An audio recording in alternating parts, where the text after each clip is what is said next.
জাতিসংঘের ৮০তম অধিবেশনে যোগ দিতে আগামী ২১ সেপ্টেম্বর দিবাগত রাতে নিউ ইয়র্কের উদ্দেশ্যে রওনা হবেন প্রধান উপদেষ্টা ডক্টর মোহাম্মদ ইউনূস। এ সফরে তার সঙ্গে থাকবেন ৪ জন রাজনৈতিক দলের প্রতিনিধি।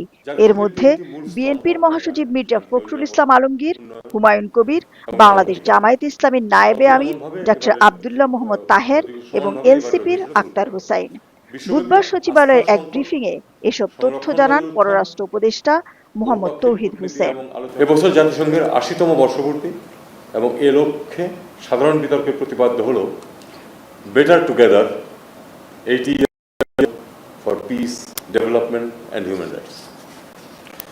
জাতিসংঘের ৩টি মূল স্তম্ভ আপনারা জানেন: শান্তি ও নিরাপত্তা, উন্নয়ন এবং মানবাধিকার। সবই এমনভাবে সমানভাবে এবারের অধিবেশনে গুরুত্ব পাবে। বিশ্বব্যাপী আস্থার সংকট, সংরক্ষণবাদের উত্থান, বহুপাক্ষিক কূটনীতি এবং আলোচনা উপেক্ষা করার ফলে সৃষ্ট যে তীব্র সংকট থেকে সংঘাতের সৃষ্টি হয়েছে, মানবাধিকার লঙ্ঘন ঘটছে, বিজ্ঞান ও তথ্য প্রযুক্তির অভাবনীয় উন্নতির পাশাপাশি উদ্ভূত নানা রকম বৈশ্বিক মোকাবেলা এবং টেকসই উন্নয়ন বাস্তবায়নে কার্যকর ও সমন্বিত পদক্ষেপের বিষয়ে সার্বিক আলোচনার ক্ষেত্রে এবারের প্রতিপাদ্যটি অত্যন্ত অর্থবহ।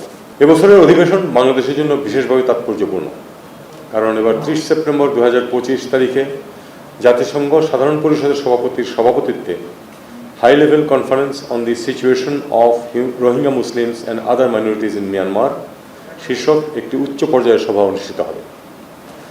রোহিঙ্গা সংকটকে কেন্দ্র করে জাতিসংঘ কর্তৃক সাধারণ পরিষদে এমন একটি উচ্চ পর্যায়ের সভার আয়োজন এবারই প্রথম। উল্লেখ্য, গত বছর জাতিসংঘ সাধারণ পরিষদের মাননীয় প্রধান উপদেষ্টা প্রথমবারের মতো সকল অংশীদারের অংশগ্রহণে জাতিসংঘ কর্তৃক এমন একটি উচ্চ পর্যায়ের সভা আয়োজনের প্রস্তাব করেন।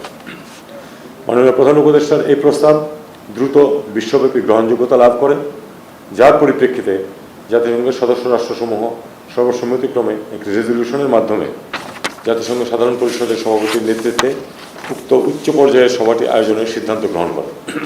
২৬ সেপ্টেম্বর মাননীয় প্রধান উপদেষ্টা জাতিসংঘ সাধারণ পরিষদের সাধারণ আলোচনা পর্বে বক্তব্য রাখবেন।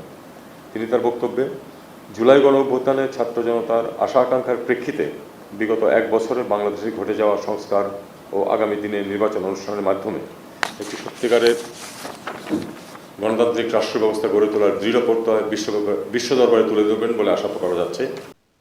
দিলরুবা খান, দৈনিক আর নিউজ।